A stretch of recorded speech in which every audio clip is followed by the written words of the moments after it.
कैसे हम लोग अपने अहम को, अपने अहंकार को ख़त्म कर सकते हैं, कैसे हम साक्षी भाव डेवलप कर सकते हैं, ये सवाल है। ख़ास तौर से तब जब दूसरे हमारी तारीफ़ करते हैं, जब भी हम कोई अच्छा काम करते हैं, कोई अच्छी बात कर देते हैं ग्रुप में, तो लोग हमारी तारीफ़ करते हैं, और जब तारीफ़ होती है तो हमको अपना अहंकार बढ़ता हुआ दिखाई देता है। तो उसको कैसे ख़त्म करें, या कैसे जीतें, या कैसे ओवरकम करें। इस तरह के जो क्वेश्चंस होते हैं ना, ख़ास तौर से ये तभी आते हैं जब हम स्पिरिचुअल बातों को हम लोग सोचते हैं बहुत ज़्यादा। जैसे अगर हम लोग यहाँ बैठ कर के सोचें कि अरे कुछ सालों बाद लखीमपुर में तो ट्रेन आ जाएगी, तो रेलवे स्टेशन पे तो बड़ी भीड़ हो जाएगी, तो टिकट कैसे मिलेगा, ऑलरेडी बड़ी भीड़ होती है। और ट्रेन के बाहर जब चलेंगे तो वहाँ पर तो ऑलरेडी यहाँ पर एक फ्लाईओवर बना हुआ है रेलवे स्टेशन के सामने, और फिर वहाँ से पब्लिक भी आएगी तो बहुत भीड़ हो जाएगी, तब तक कैसे कैसे काम सॉल्व होगा। ये प्रॉब्लम जो है कि हम अपने आने वाले अहम को कैसे ख़त्म करें, या जब लोग हमारी तारीफ़ करते हैं तो हम अपने अहम को कैसे ख़त्म करें, ये क्वेश्चन बड़ा मेड अप क्वेश्चन है। ये जेन्युइन प्रॉब्लम नहीं है, ये बनाया हुआ क्वेश्चन है। ये ऐसे ही है जैसे कि मैं आपसे बोलूं कि आप बहुत अमीर बनने वाले हो, तो आप बोलो सर जब मैं अमीर बन जाऊंगा तो बड़ी प्रॉब्लम हो जाएगी, मेरे पास इतने ढेर सारे कपड़े हो जाएंगे, तो मैं उनमें से डिसाइड कैसे करूँगा कौन सा कपड़ा पहनना है, या खाना डिसाइड कैसे करूँगा कौन सा खाना खाना है। और मैंने तो सुना है कि अमीर लोग बड़े बीमार पड़ते हैं, डायबिटीज़ हो जाती है, उनको ब्लड प्रेशर हो जाता है। आप खोजने जाएंगे जब फ्यूचर के बारे में कैलकुलेशन करना शुरू करेंगे अपने बारे में, तो आपको ढेर सारे प्रॉब्लम्स दिख जाएंगे जो कि अभी हैं नहीं। और ये जो अहम की जो बात आ रही है कि हम कैसे अपने अहम को ओवरकम करें, ये भी केवल एक आइडिया है जो कि हमको लग रहा है आएगा, और उसका सोल्यूशन आशीष सर दे देंगे तो शायद मेरा प्रॉब्लम सॉल्व हो जाए।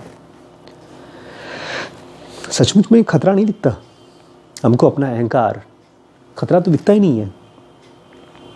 पता है, मैंने बहुत बार इसको कहा भी है आप लोगों से। एक पुअर आदमी का घर, जो बहुत ही गरीब, जिसके पास झोपड़ी है, उसका घर, एक मिडिल क्लास आदमी का घर, और एक बहुत अमीर आदमी के घर में डिफरेंस किस चीज़ का होता है? कचरे का। बहुत गरीब आदमी के घर में कचरा ज़्यादा होता है, सामान सब बिखरा होता है, क्योंकि कमरे में ज़्यादा जगह नहीं होती, अलमारियाँ नहीं होती, कमरा छोटा होता है।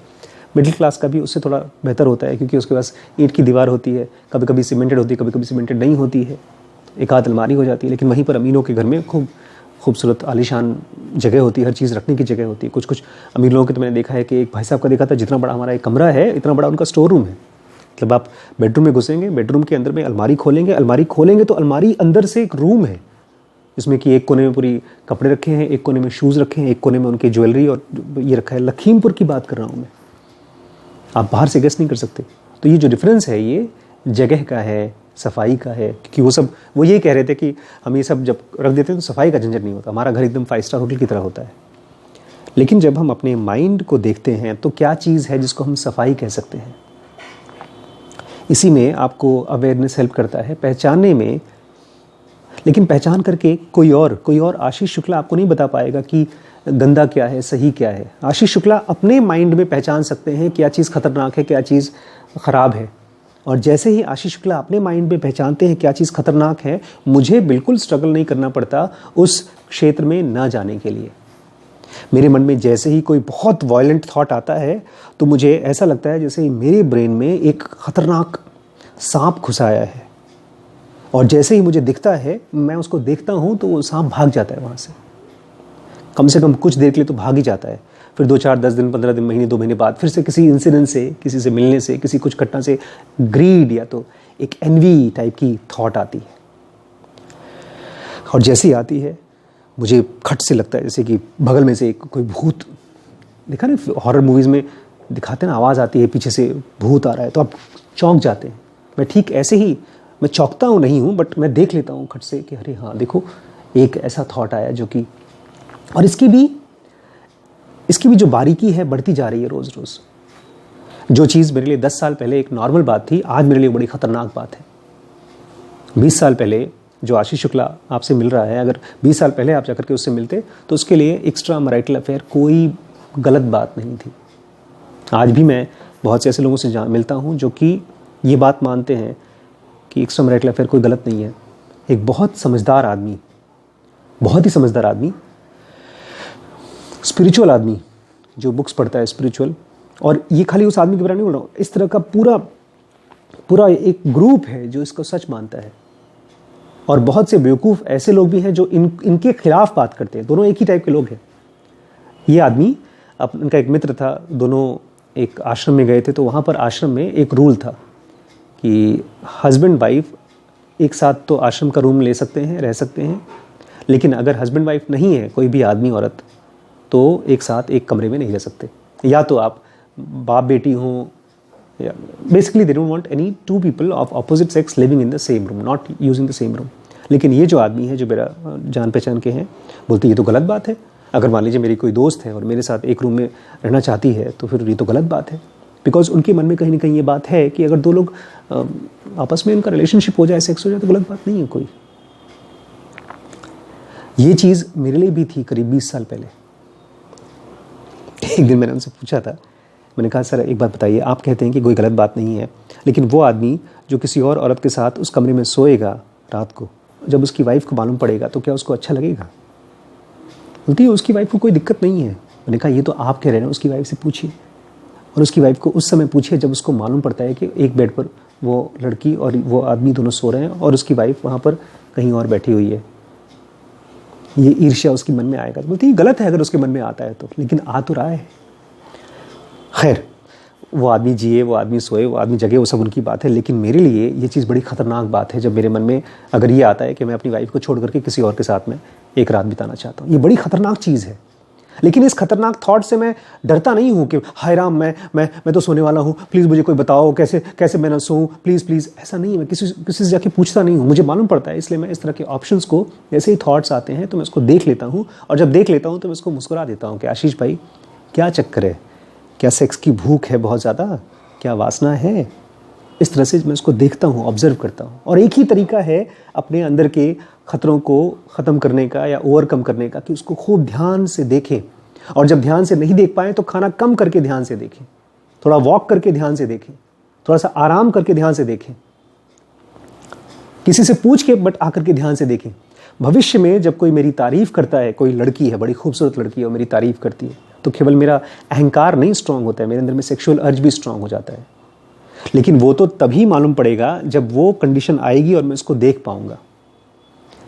तो अच्छा, एक बात और है, मैं पूछना चाहूँगा हम सभी लोगों से, आपसे भी, अपने आप से भी। खैर मैं अपने आप से तो पूछता रहता हूँ और उसका आंसर मुझे मिलता ही रहता है, वही तो मैं आपसे शेयर कर रहा हूँ। जब भी कोई चीज़ हम लाइफ में अचीव करते हैं, थोड़ा सा ध्यान से देखिए उसको, क्या सचमुच में उस अचीवमेंट में हम ही मालिक थे? क्या हम ही ने उसको क्रिएट किया था? मैं एक छोटा सा एग्जांपल देता हूँ आपको। अंकल हैं जिनसे हमने एक प्लॉट लिया है।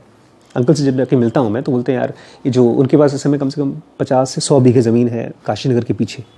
100 बीघे ज़मीन मतलब कम से कम 20-30-40 करोड़ की ज़मीन है।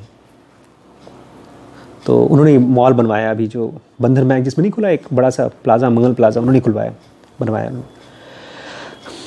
तो बोलते हैं यार मेरी किस्मत बड़ी अच्छी थी, क्योंकि मैं रजिस्ट्रार था वहाँ पे, सब रजिस्ट्रार जहाँ पर लोग ज़मीनें आते हैं, लिखी ज़मीन खरीदी बेची होती है, तो मेरे पास ज़मीनों के कागज़ आते थे, किसान आते थे। अक्सर किसान मेरे पास आके बोलते थे साहब आप खरीद लो। तो हमारे पास जो भी पैसा आता था, सैलरी आती थी, उसको एफडी करने के बजाय मैं ज़मीन खरीदता रहता था। 10,000 रुपये की एक ज़मीन ले ली, 15,000 रुपये की एक ज़मीन ले ली, 50,000 रुपये की एक ज़मीन ले ली। ऐसे करते करते पिछले 20 सालों में ये सब खेत आया है। ये सब जो आज करोड़ों पे ज़मीन दिखाई दे रही है आपको, आज से 20 साल पहले ये सब बहुत कौड़ी के भाव बिकती थी। बोलते हैं इसमें मैंने क्या किया? कुछ नहीं किया, मैंने खाली अपना सैलरी उठा करके एफडी ना करके वो सब किसानों को दे दिया, और किसानों से ज़मीन मुझे मिल गई। मेरी किस्मत थी। और वो ईमानदारी से बोलते हैं उनकी किस्मत थी।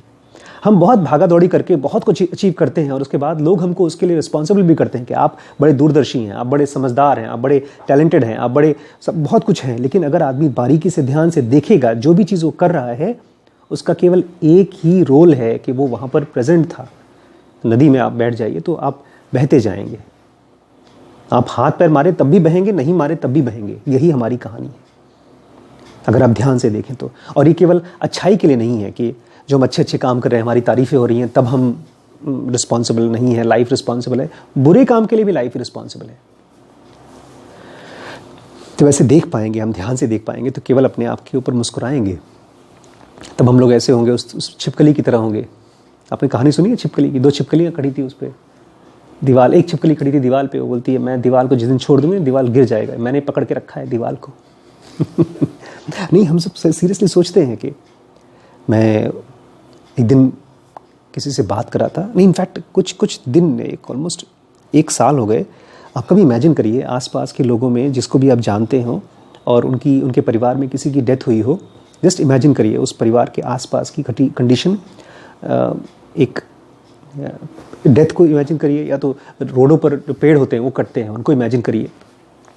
जब डेथ हो जाती है उसके 10 दिन 15 दिन महीने 2 महीने तक मातम रहता है, उसके बाद शिक करके गायब हो जाता है, उसके बाद सब कुछ नॉर्मल चलता है। अगर उस आदमी की वजह से ही सब कुछ था वहाँ पे, तो उसके गायब होने के बाद सब कुछ बिगड़ जाना चाहिए। बट नेचर ऐसा बैलेंस कर देती है हर चीज़ को कि नेचर को पता है सब कुछ। जैसे हमारे हाथ में अगर कहीं चोट लग जाए तो सेल्स को नेचर अपने आप हील कर लेती है।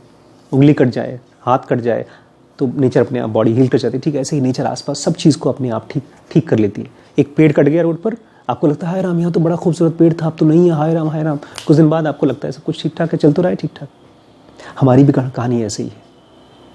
अगर मैं अपने आप को सोचता हूँ ना कभी कि यार आशीष तुमने एक इतना बड़ा महान काम किया है, देखो लोग बोल रहे हैं, यूट्यूब पे लोग बोल रहे हैं तुमने इतना बड़ा महान काम किया है, तो खाली मुझे लगता है कि मैं ये आवाज़ शोर मचा रहा हूँ, ये मैं मन में शोर मचा रहा हूँ। आपने मेरी तारीफ़ कर दी, उसके बाद मैं मुस्कुरा रहा हूँ, बट मन ही में शोर मचा रहा हूँ मैं। ये हमारे अपनी मन की, जिसको हम अहंकार बोलते हैं, ये मन के शोर से ज़्यादा कुछ नहीं। जैसे पंखा चलता है और आवाज़ आती है, ठीक ऐसे ही जब इसको हम देख पाएंगे कि ये शोर है, और जब हम इसको पहचान पाएंगे कि ये 5 स्टार कमरे की गंदगी है। मैं गरीब आदमी के घर की गंदगी नहीं कह रहा हूँ, बिकॉज गरीब आदमी को तो पता ही नहीं चलता गंदगी क्या है, उसके पास टाइम ही नहीं गंदगी के लिए, बेचारा दिन भर खटता है, शाम को आकर सोता है। लेकिन एक अमीर आदमी को घर को साफ सुथरा रखने का एक टाइम भी है, पैसे भी हैं। ठीक ऐसे हमारे लिए माइंड के अंदर में जो चीज़ें गंदगी हैं, जो चीज़ें वेस्ट हैं, उसको पहचान करके उसको साफ़ करना हमारी रिस्पॉन्सिबिलिटी, यही हमारा काम है। कि आपने मुझे तारीफ़ किया और मेरे मन में आया कि वाह वाह, बिल्कुल, तो आप देख सकें कि इसमें मेरा क्या रोल था। ध्यान से देखें कि मेरा क्या रोल था। सचमुच में कोई रोल था नहीं, खाली हम लोग प्रेजेंट थे। अगर इस चीज़ को देख पाएंगे तो ये शोर ख़त्म हो जाएगा। और बहुत कुछ करना नहीं है, बट ये बहुत, वही कल हम लोग बात कर रहे थे ना कृष्णमूर्ति का, it is a hard work, it needs discipline.